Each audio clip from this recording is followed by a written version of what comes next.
Olá, meus irmãos, a paz do Senhor Jesus, que Deus venha abençoar você e sua vida. Nós estamos aqui para mais uma aula no nosso Instituto Bíblico Assembleia de Deus, Missão, o IBADEM. Se porventura você chegou aqui neste vídeo e ainda não é nosso aluno, eu te convido a nos procurar. Deixe uma mensagem aí no próprio comentário do vídeo e nós entraremos em contato para te dar maiores informações sobre como fazer parte do nosso grupo de estudos teológico de nível médio, né, composto por 24 matérias.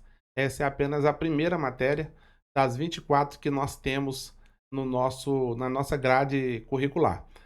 Nós já estamos praticamente nos finalmente da nossa primeira matéria e eu te convido, né, a abrir a sua apostila na página número 61, aonde nós vamos falar sobre os livros apócrifos ou espúrios. Esses livros são considerados como uma Bíblia falsa. Apócrifo no grego significa secreto ou oculto, e mais tarde foi traduzido como espúrio, que significa heréticos ou falsificados. Os livros apócrifos são aqueles que não são canônicos. Isso quer dizer que não são de inspiração divina. Algumas razões porque eles são rejeitados. Nós temos aqui algumas razões. Nunca foram citados por Cristo e pelos apóstolos, embora estes livros já existissem. Flávio Joséfo, o grande historiador judeu, em 95 depois de Cristo, rejeitou esses livros e enumerou os que os judeus consideravam inspirados. Paulo, o grande filósofo judeu de Alexandria, citou todos os livros sagrados e rejeitou esses. Jerônimo, 400 anos depois de Cristo, declarou que o cano consistia em 66 livros. Eles nunca reclamaram inspiração divina e nem fazem referência a outros livros da Bíblia. O que acontece com os livros apócrifos? Eles foram escritos, praticamente a totalidade deles, no período interbíblico, que compreende o período entre Malaquias e Mateus. Durante este período, é dito que Deus não se revelou nem por palavra, nem por visão e nem por sonho a ninguém durante o período do interbíblico, né? Que também é chamado, inclusive, de período do silêncio, justamente o silêncio de Deus. Só na ocasião já dos dias de Jesus é que um anjo aparece para Zacarias, pai de João Batista, e dali começa o desenrolar do Novo Testamento. Então esses livros, eles foram escritos, alguns levam o nome de algum escritor famoso, como Jeremias, Baruque, Salomão, Moisés, Enoque. Eles levam esses nomes e o nome disso é pseudepígrafo. A pessoa escreve o livro e coloca o nome de alguém famoso para ver se os seus escritos ou se as suas ideias conseguem alcançar o maior número de pessoas. Infelizmente, essa é uma prática que acontece até os dias de hoje. Obviamente, no nosso caso aqui na atualidade, não estamos falando necessariamente de livros de inspiração divina, mas existe o plágio, né, que inclusive é crime, e é algo muito comum. Escritores pega trabalho pronto de outros escritores e coloca como se fosse dele, né? Essa é uma prática comum nos nossos dias e essa prática não é nova. Isso já acontecia lá no início da igreja primitiva. A Igreja Católica adotou alguns livros apócrifos, pelo menos 14 escritos apócrifos foram colocados na Bíblia católica, 7 livros e outras 7 citações ou acrescimento em textos, né? Livro de Esther, nos Salmos, livro de sabedoria, né, que é no caso escrito, enfim, livro de Daniel. Existem vários acréscimos que não constam nos originais que Esdras compilou ali por volta do ano de 425, né? Enfim, nos tempos de Esdras. O importante é dizer que os 66 livros, eles são harmônicos entre si, um livro confirma a veracidade do outro, eles eram comumente utilizado por todos os cristãos e até os judeus, no caso do Antigo Testamento, nos dias de Jesus e depois, né, no período da igreja, só os 27 livros que nós conhecemos hoje também eram sabidamente inspirados, apesar de o próprio apóstolo Paulo ter escrito outras cartas e essas cartas não chegaram até o nosso conhecimento. Eu entendo, obviamente, com convicção, de que só chegou até nós aquilo que Deus permitiu que chegasse e que era suficiente para nós alcançarmos a bendita salvação no Senhor e Salvador Jesus Cristo. Então, nós não temos por que ir atrás, né, desses livros. Agora, eles têm um ponto de importância. Qual é o ponto de importância que esses livros carregam? O contexto histórico.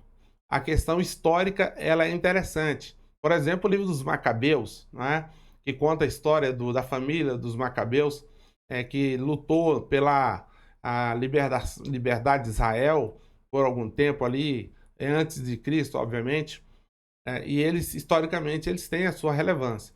Eles não têm relevância doutrinária e inspirativa, né, da parte do Espírito Santo. Então, por causa disso, eles são considerados apócrifos e não canônicos, tá bom? Vamos continuar aqui na página 62, capítulo de número 15, no ponto 2º, que vai dar informações sobre os 14 apócrifos do Antigo Testamento. Foram escritos depois de haver cessado a inspiração plenária.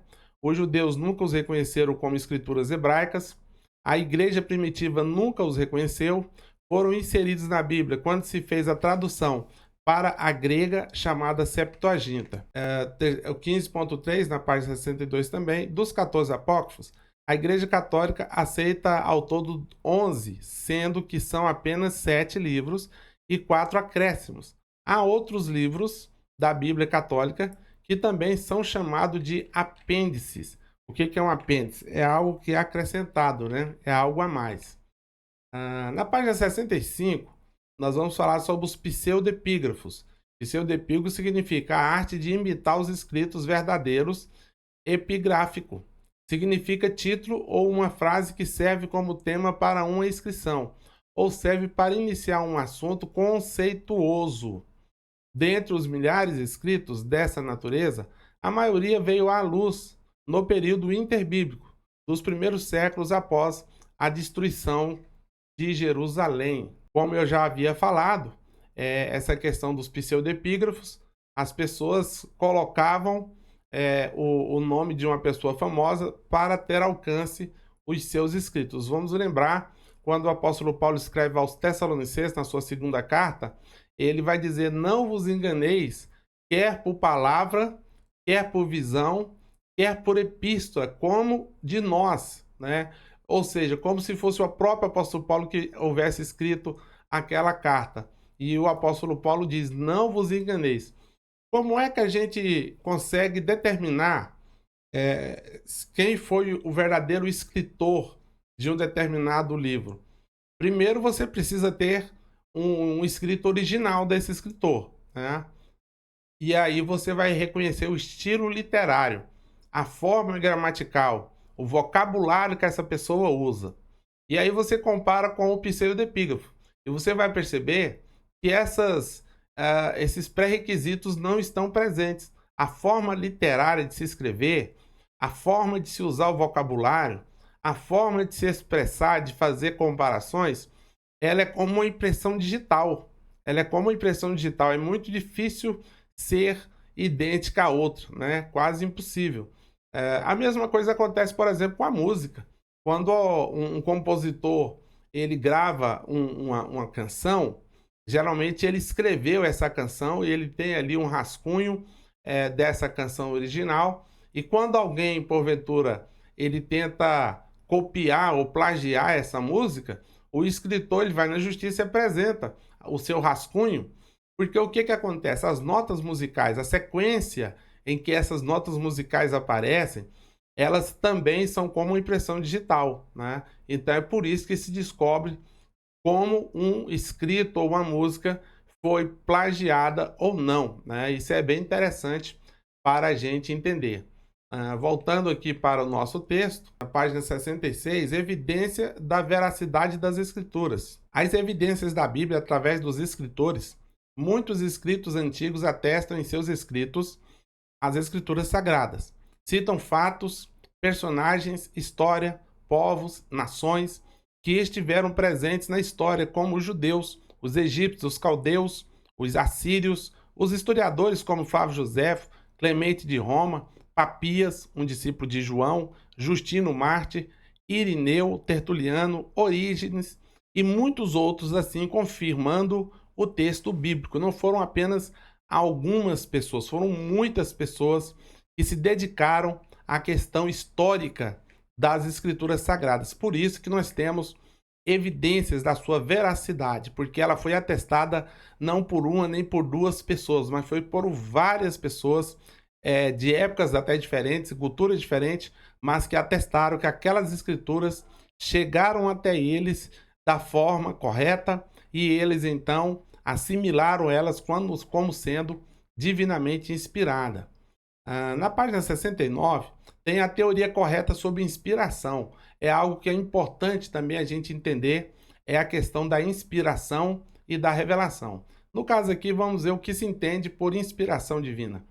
Inspiração divina é a influência sobrenatural do Espírito Santo como um sopro sobre os escritores da Bíblia, capacitando-os a receber e transmitir a mensagem divina, sem mistura ou erros. A própria Bíblia reivindica a si a inspiração divina, pois expressão como essa, assim diz o Senhor, ocorre mais de 2.600 vezes em seus 66 livros. Este tem sido como carimbo de autenticidade divina. Além de outras expressões equivalentes, foi o Espírito Santo do Senhor quem falou. 17.2. A teoria correta sobre inspiração das Escrituras. A teoria correta da inspiração das Escrituras é chamada teoria da inspiração plenária ou verbal. Ela ensina que todas as partes da Bíblia são igualmente inspiradas, que os escritores não funcionaram como máquinas incoerentes, mas que houve cooperação vital entre eles e o Espírito de Deus. Capacitava os homens a escreverem as Escrituras como palavras do seu próprio vocabulário, porém sob a influência poderosa do Espírito Santo, de sorte que o que eles escreveram foi a palavra de Deus. Isso aqui é importante a gente entender, meus irmãos, porque não houve um transe, a pessoa ficar inconsciente, fora de si, e começava simplesmente a escrever o que Deus queria que ele escrevesse. Não era dessa forma que funcionava. O que havia e o que há até hoje em alguns casos é a perfeita sintonia entre a mente do homem e o Espírito Santo de Deus. Essa sintonia faz com que o Espírito Santo de Deus tenha influência sobre a mente do homem, inspirando-o, impulsionando-o a escrever. E, logicamente, ele faz isso de forma consciente. Eu entendo que muitos que escreveram, eles não tinham a consciência de que aquilo que eles estavam escrevendo era inspiração de Deus. Só com o passar do tempo, com o cumprimento dessas escrituras, é que essas escrituras foram sendo reconhecidas como divinamente inspiradas. Porque Deus ele não tira a capacidade humana para usar o homem como sendo um robô, um fantoche. Deus ele é soberano, ele poderia sim fazer isso, mas ele não o faz porque ele dá liberdade para as pessoas.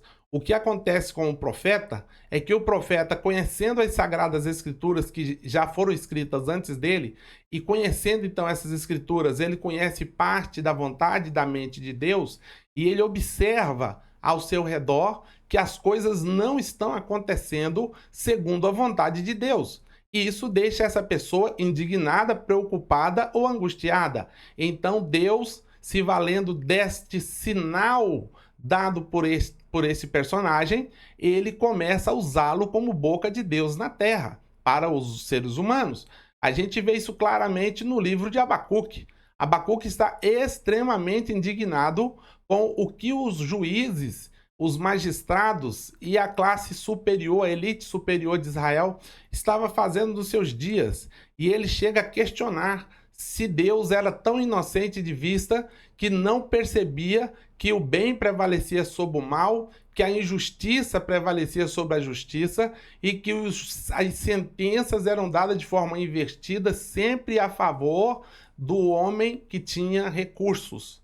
E Deus responde a Abacuque sobre os seus planos, seus projetos, o que ele pretendia fazer. E quando Abacuque ouve o que Deus pretendia fazer, ele, ele fica tão abismado que ele começa a interceder pelo povo. Ele começa a interceder pelo povo que ele estava denunciando.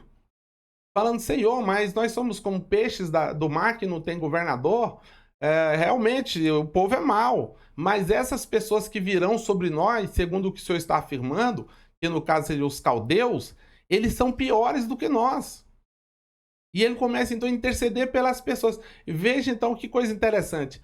Abacuque, no momento, está indignado com o povo, em outro momento, ele está preocupado com o povo, porque ele teve revelada na sua mente, no seu coração, o que Deus traria sobre este povo em consequência das suas rebeliões. Então veja que Abacuque estava no seu perfeito juízo. Não havia ali transe. Ele estava escrevendo e quando ele chega na altura do capítulo 3, ele vai dizer: eu ouvi a sua palavra e temi. Aviva, Senhor, a tua obra no meio dos anos. No meio dos anos a notifica. Na ira, lembra-te da misericórdia. Que coisa interessante. Para quem estava indignado, querendo que houvesse algum tipo de punição para aqueles homens maus, agora ele está pedindo misericórdia de Deus no momento da ira do Todo-Poderoso. Veja que Abacuque é um grande exemplo de uma pessoa que estava completamente lúcida quando estava escrevendo. Outro exemplo é o Salmo 73. Quando você lê o Salmo 73, você vê Asaf, de certa forma, frustrado por algumas situações, e ele vai falando o porquê das suas frustrações, dizendo que o ímpio sempre prevalece, o ímpio sempre enriquece, tudo acontece de bom para com o ímpio, enquanto que o bom sempre parece que está trabalhando de forma em vão. E aí ele diz, até que eu entrei no templo de Deus, e então eu conheci o fim deles. E aí o texto, em outras palavras, vai dizer que ele ficou envergonhado com os seus pensamentos e as suas conclusões, e ele reconhece que Deus está no controle de todas as coisas. Assim como Abacuque, lá no final do capítulo 3, ele vai dizer, ainda que a figueira não floresça, né? Ainda que não haja fruta na videira, ainda que o produto da oliveira minta, né?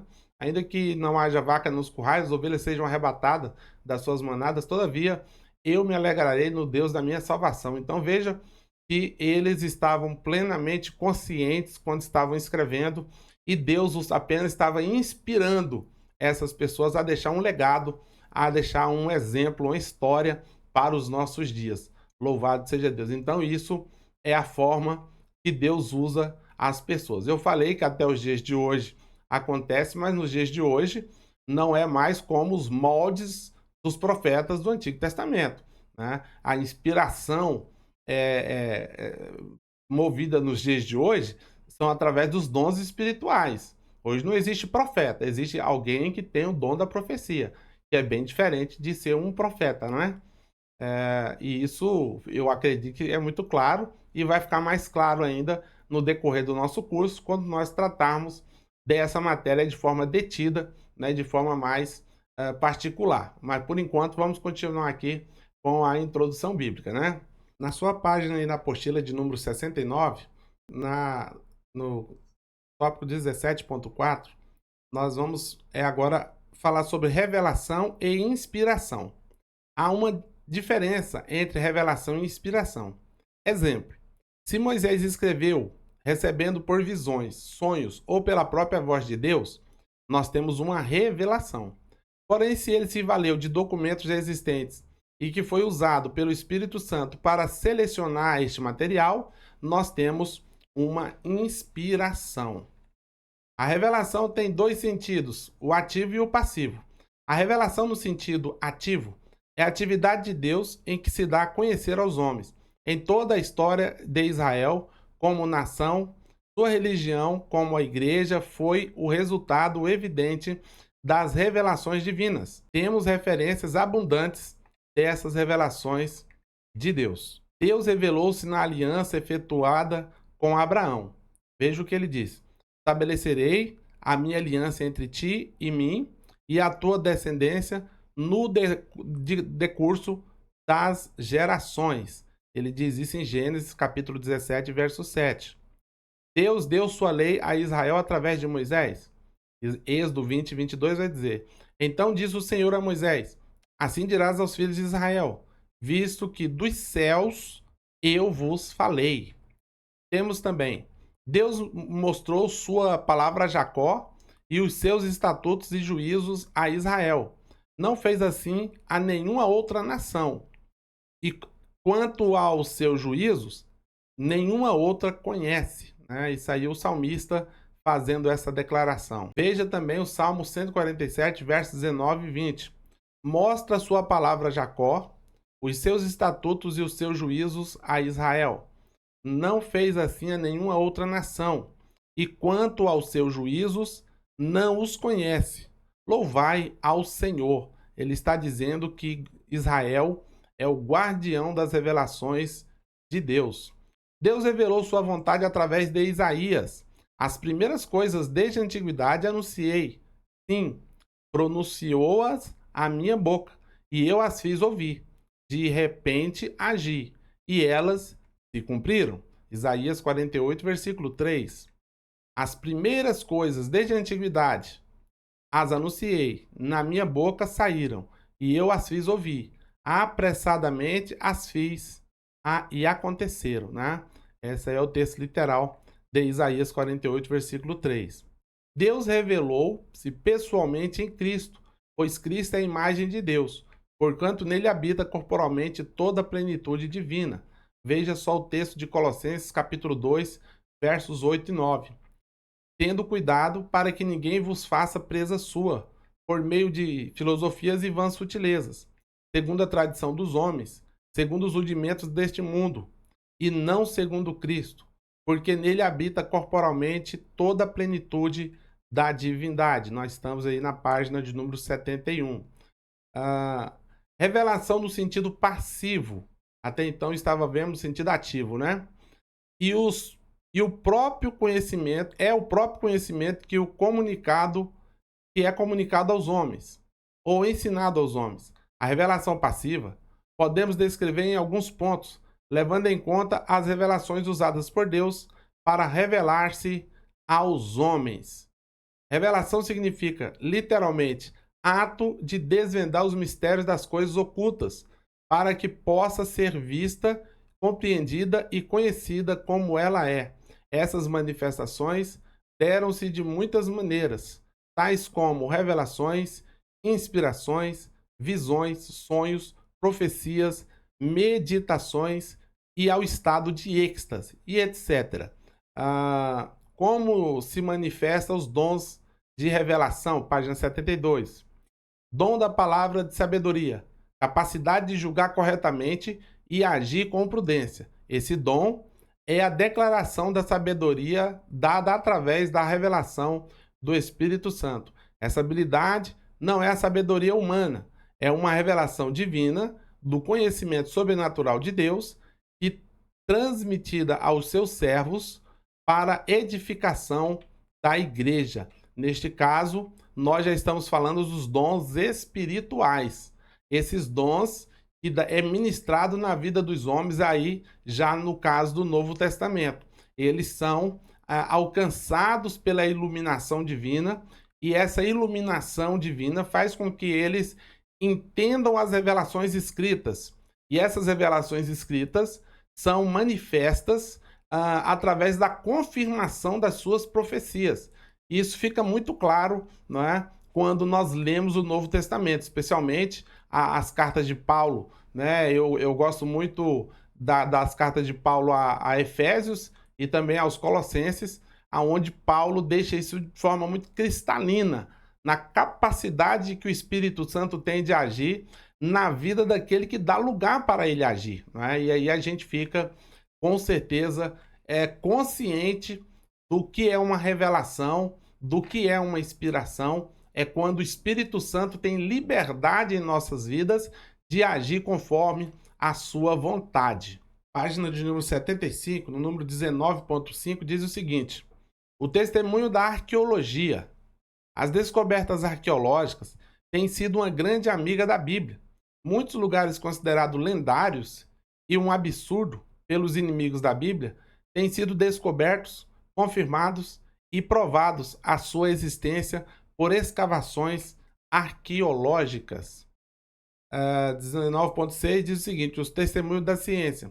As descobertas científicas também têm confirmado a veracidade das escrituras.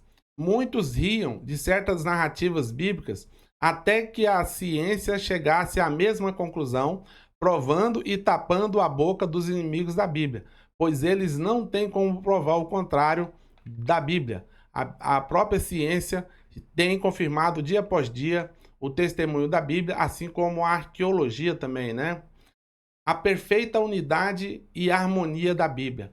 Os 66 livros da Bíblia formam um só, de Gênesis a Apocalipse. Encontramos uma perfeita unidade em todos os livros. Ao lermos, temos a impressão que os livros são a continuação uns dos outros. Se não fossem ensinados, jamais alguém pudesse imaginar que foram escritos em vários países, por várias pessoas, de 3 continentes, só sendo um milagre de Deus. Foi o que eu falei aqui no início, de como seria inviável eu ajuntar com você, com mais algumas pessoas. Você talvez mora em outra cidade, você tem um estilo de vida diferente do meu, né? Você tem uma visão de mundo diferente da minha.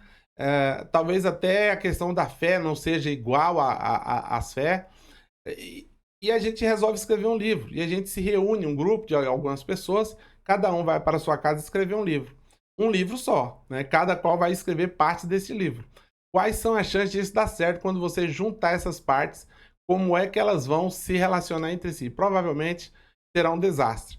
Quando a gente olha para a unidade e a perfeição da Bíblia, nós vemos que não há outra alternativa senão a ação sobrenatural de Deus sobre homens inspirados que escreveram da parte de Deus, como escreveu o apóstolo Pedro, né? Ele escreveu que homens inspirados da parte de Deus escreveram, né, aquilo que precisava ser escrito, e nós hoje temos a revelação, a inspiração de Deus nas nossas mãos, porque Deus, ele é um Deus que controla todas as coisas, ele é governador e está no controle do curso da vida e da humanidade. Voltando aqui para a nossa apostila, já na página 77, na página, no tópico 20.1, vai dizer a inerrância das Escrituras. Significa que a Bíblia, em sua forma original, está totalmente livre de erros e contradições. Por que a Bíblia é infalível? O que é a infalibilidade bíblica? Aí vem a resposta. A palavra infalível significa incapaz de erro. Se algo é infalível, ele nunca está errado e é, portanto, absolutamente confiável. Da mesma forma, a palavra inerrante também é aplicada às Escrituras. Este mesmo significa que está livre de erro. Simplificamos a Bíblia, nunca falha, porque não tem erros. A palavra de Deus, ela é totalmente isenta de erros. Agora, eu sempre gosto de alertar os irmãos, as Bíblias de estudo, geralmente ela tem ali um resumo de algum texto bíblico que algum escritor de alto gabarito teológico deixou, né? E eu posso citar algumas Bíblias, a Bíblia de aplicação pessoal, a Bíblia Plenitude, a Bíblia de Genebra, a Bíblia de estudo NVI, a Bíblia de estudo Pentecostal, a Bíblia de estudo Dake e tantas outras Bíblias que nós temos na atualidade. A Bíblia, ela é divinamente inspirada. Os comentários acerca dos textos não. Foram escritos por teólogos que, obviamente, não são donos da verdade. Por isso que às vezes há contradição, né, entre o comentário de um e de outro. Por quê? Porque eles escreveram de acordo com o que eles entendem das Escrituras, né? Eles podem estar certos ou não. Agora a gente precisa ter discernimento para buscar no texto original da Bíblia aquilo que é a verdadeira mensagem de Deus para as nossas vidas.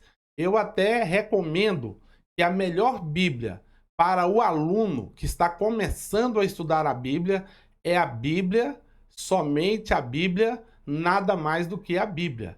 Esquece esse negócio de Bíblia de estudo. Bíblia de estudo é para quem já consegue manejar bem a palavra de Deus. Essa pessoa precisa de subsídios para fazer os seus sermões, para fazer os seus ensinos bíblicos, e por isso ela precisa de um auxílio, né, para poder chegar a essa conclusão. O iniciante, ele precisa tão somente do texto bíblico, porque ele está estudando para aprender a palavra de Deus. E o que está na palavra de Deus? Os 189 capítulos da Bíblia são extremamente suficientes para este aluno. Depois que ele já tiver uma condição, uma certa habilidade de manejar a palavra da verdade, aí ele começa a introduzir na sua rotina algumas Bíblias de estudo, justamente para começar a elaborar alguns estudos bíblicos. O novo convertido não tem condições de elaborar um estudo bíblico. Não porque ele não tenha capacidade intelectual, ele não tenha capacidade de vocabulário, de gramática, não. É porque primeiro você precisa ler a Bíblia, meditar nas suas palavras. E Deus começa a falar com você de forma que você nunca imaginou que fosse possível. Aí sim, né, acontece o milagre da iluminação. A revelada palavra já está. A iluminação para você observar o texto e começar, a partir do texto, a fazer as suas considerações. Você precisa sempre entrar vazio para dentro da Bíblia para sair de lá carregado da vontade de Deus escrita nos textos bíblicos. Caso contrário, estaria andando na direção errada, né? Isso é muito importante de saber. Vamos continuar aqui a nossa apostila. A Bíblia é infalível, conforme registra em 2 Pedro, capítulo 1, versículo 19. Assim, temos ainda mais firme palavra das profecias, ou dos profetas. Pedro, com uma descrição de como a Escritura passou a existir. Veja só. Antes de mais nada, saibam que nenhuma profecia da Escritura provém de interpretação pessoal, pois jamais a profecia teve origem na vontade humana, mas homens falaram da parte de Deus, impelidos pelo Espírito Santo. E outra tradução vai trazer inspirados pelo Espírito Santo. Então o apóstolo Pedro está deixando claro que a Bíblia não é vontade humana. O ser humano não pode fazer com que a Bíblia se enquadre na sua vida. O contrário, a sua vida é que deve se enquadrar na vontade de Deus. Medite sobre isso. Na página 77, além disso, vemos a infabilidade implícita em 2 Timóteo, capítulo 3, versos 16 e 17. Toda a Escritura é inspirada por Deus e tem o efeito de produzir um servo de Deus que seja apto e plenamente preparado para toda boa obra, que é um resumo do que está escrito no capítulo 3, versos 16 e 17 da segunda carta a Timóteo, né? O fato de que Deus inspirou a Escritura garantindo que a Bíblia é infalível, pois Deus não pode inspirar erros. O fato de que a Bíblia equipa servos de Deus plenamente para o serviço mostra que ela nos guia na verdade. Aí, já na página 78, vai falar sobre a autoridade divina e humana nas Escrituras. Indiscutivelmente, a Bíblia tem dupla autoridade, tendo sido na sua totalidade e verbalmente dadas por Deus. Não possui erro ou falha em tudo o que ensinam, quer seja naquilo que afirma a respeito dos atos de Deus na criação, ou seja, dos acontecimentos da história mundial. A história humana é reconhecida pelo fato de Deus ter escolhido pelo menos 36 homens, os quais receberam a sua palavra e a transmitiram na forma escrita. 20.3, na página 79. Os métodos de traduções da Bíblia. Existem alguns métodos usados pelos tradutores para converter a Bíblia para outros idiomas próprios. Aqui nós precisamos ter uma noção muito importante do que é uma tradução, né, do que é uma versão de um idioma para outro, né? Nós precisamos ter essa noção, porque quando a gente abre uma Bíblia, ela pode ter a sua tradução ou a versão da sua tradução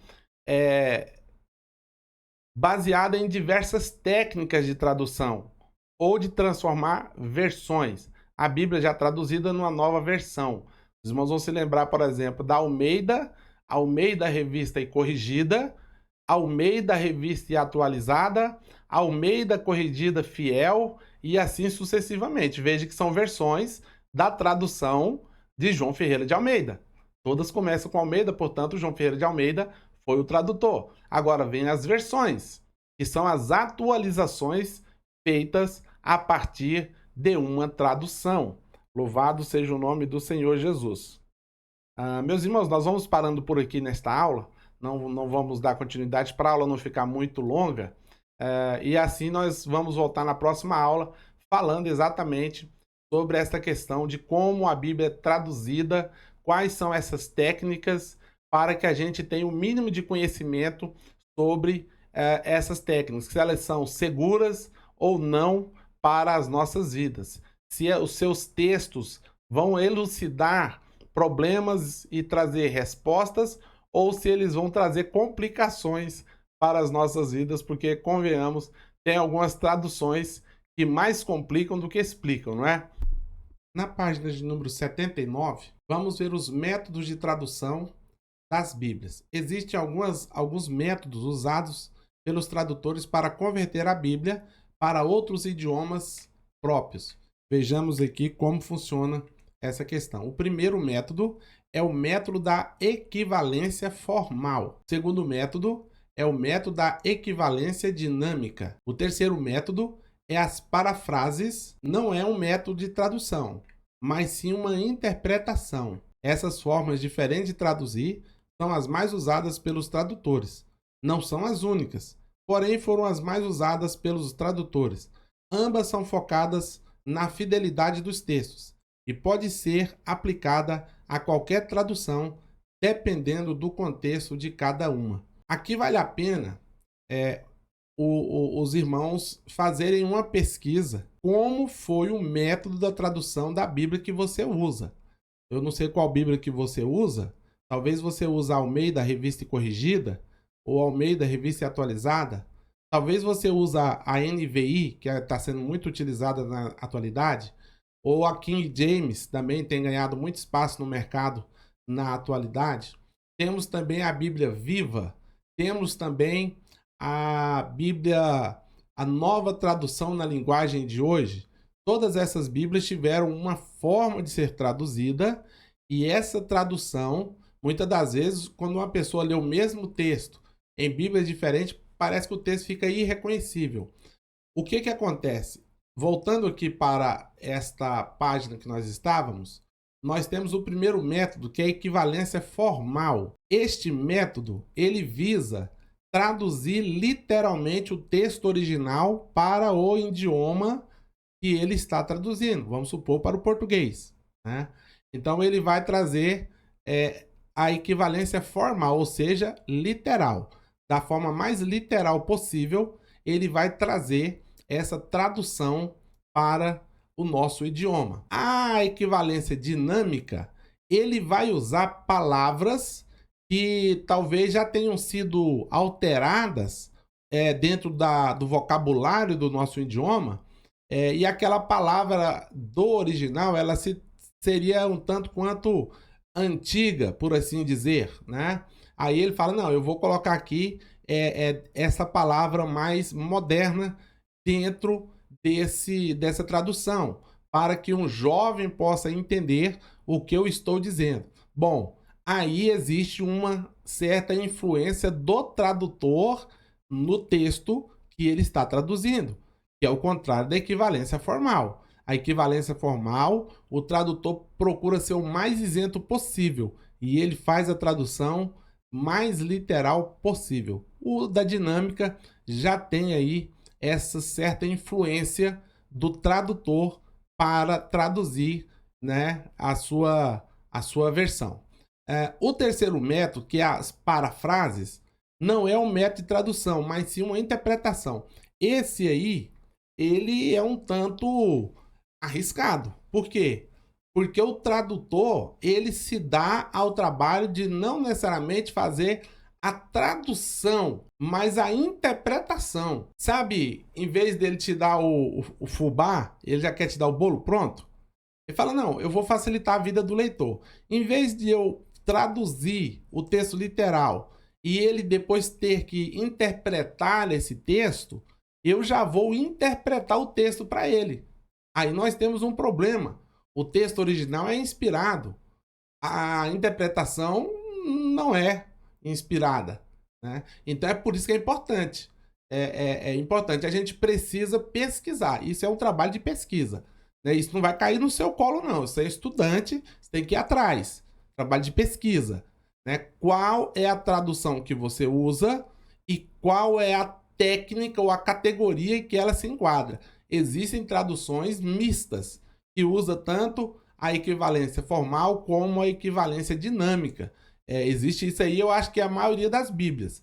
Elas usam uma mescla da equivalência formal com a dinâmica, justamente para dar uma fluência melhor no idioma que ela se propôs a traduzir, para que o tradutor, né, vamos supor, um jovem de 15 anos, o vocabulário dele é diferente de uma pessoa de 50 anos. A pessoa de 50 anos teve o seu vocabulário formado quando criança, na escola, e as palavras que têm às vezes o mesmo sentido, mas com palavras diferentes. Isso é comum. Nós vimos lá nas primeiras aulas que o idioma ele evolui, né? O idioma ele evolui, ele não é estático, ele é dinâmico. Com o tempo ele vai evoluindo. Agora, combinemos, né? Vamos combinar que esta técnica pode trazer algum prejuízo na questão da originalidade do texto, né? Isso é uma verdade. Por isso é importante a pesquisa. Por fim, nós vamos ver a influência da Bíblia sobre as pessoas. O mundo hoje é melhor devido à influência da Bíblia. Mesmo os seus inimigos admitem que nenhum outro livro em toda a história da humanidade teve influência tão benéfica quanto a vida de quem lê, como a Bíblia. Eles reconhecem seu efeito sadio na civilização, com poder influenciador, transformador de vidas, não só de um indivíduo, mas de nações inteiras sendo conduzidas a Deus. Para concluir, meus irmãos, outro dia eu ouvi um missionário de grande relevância, um missionário americano, falando sobre quando ele teve a experiência de entrar lá na China comunista. Todos os irmãos minimamente informados sabem que o comunismo ele é exatamente contrário às escrituras. Eles odeiam a palavra de Deus. Todos os países comunistas não aceitam o evangelho com facilidade. Porém, houve uma mudança interessante na China. De alguns anos para cá, a China veio tolerando a entrada de Bíblias e do Evangelho em muitas partes do seu território. Nós estamos falando aqui de um país continental, a China é muito grande. Para quem não sabe, o seu território é maior do que o território brasileiro, né? A China é muito grande, salvo engano, ela é o terceiro maior país do mundo, e uma população gigantesca, de mais de 1,5 bilhão de habitantes. E a China, há 20 anos atrás, era um país atrasado. Tinha um PIB muito pequeno, tinha um déficit enorme e ela começou a ganhar vida. Ela começou a ser importante no contexto geopolítico mundial. O que aconteceu com a China? Esse missionário, ele foi juntamente com o ministro das Relações Exteriores, dos Estados Unidos fazer uma visita ao primeiro-ministro à época ali na China. Não sei dizer se o primeiro-ministro é o que é o atual ou se foi o anterior, mas o fato é que ele entendeu, o ministro da China, de que os países de maioria cristã, especialmente os protestantes, eles são mais prósperos. Eles têm menos problemas de convulsão social, protestos violentos. Né? O país ele flui, mesmo às vezes o país sendo relativamente pobre, mas se ele tem uma maioria cristã, e é até difícil você encontrar um país muito pobre com maioria cristã, geralmente eles são prósperos, o chinês entendeu, olha, isso, a Bíblia então tem alguma influência sobre isso. Né? O evangelho tem alguma influência sobre isso. E por causa desse interesse econômico, ele começou a permitir ou a facilitar ou a fazer vista grossa sobre a entrada do evangelho de Bíblias na China comunista. A China deixou de ser comunista? Lógico que não. Hoje a China ela é comunista nos costumes e capitalista na economia. Ela é uma mescla. E ela tem tentado tomar a dianteira, a hegemonia mundial. Né? E é interessante que eles toleram a presença do evangelho, não porque eles necessariamente gostam, eu estou falando da elite da China, tá?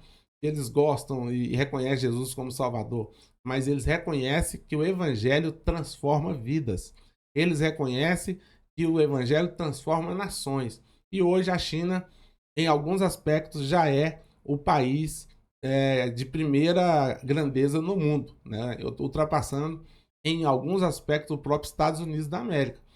E é interessante que isso aconteceu, sei lá, 25 anos, no início dos anos 2000, e olha o que a China se tornou hoje, né? Uma potência mundial que influencia o planeta praticamente inteiro, né? E é curioso que esse missionário ele disse que o ministro com quem ele conversou ali na China reconheceu a influência do evangelho, é inequívoca, não dá para passar despercebido o país que tem Deus como seu Senhor, como ele é mais próspero, como as pessoas são mais tementes, como pessoas são transformadas, não quer dizer que não haja problema. Isso aí seria Nárnia, não o planeta Terra, né?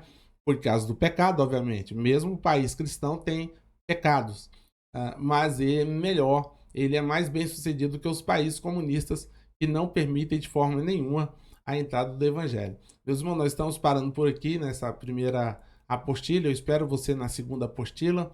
E que Deus venha abençoar, que o Senhor venha iluminar as nossas mentes, para que nós possamos juntos aprender mais sobre a palavra de Deus. Que o Senhor venha abençoar você, a sua família, o seu ministério e te dar perseverança para você não desistir. Porque desistir para o cristão não deve ser uma opção. Quando a gente começa a fazer alguma coisa, a gente precisa ir até o final. Como disse lá no livro do profeta Daniel, capítulo 12, né? Salvo engano, o próprio versículo 12 ou 13, que vai dizer: tu, pois, Daniel, vai até o fim, né? Então nós também precisamos ter determinação. Jesus diz: aquele que perseverar até o fim será salvo. Deus tem compromisso com aqueles que têm perseverança. Então vai ter momentos difíceis, mas em nome de Jesus você vai superar e vai chegar até o final, em nome de Jesus. Deus abençoe você, a sua família, o seu ministério. Fique na paz.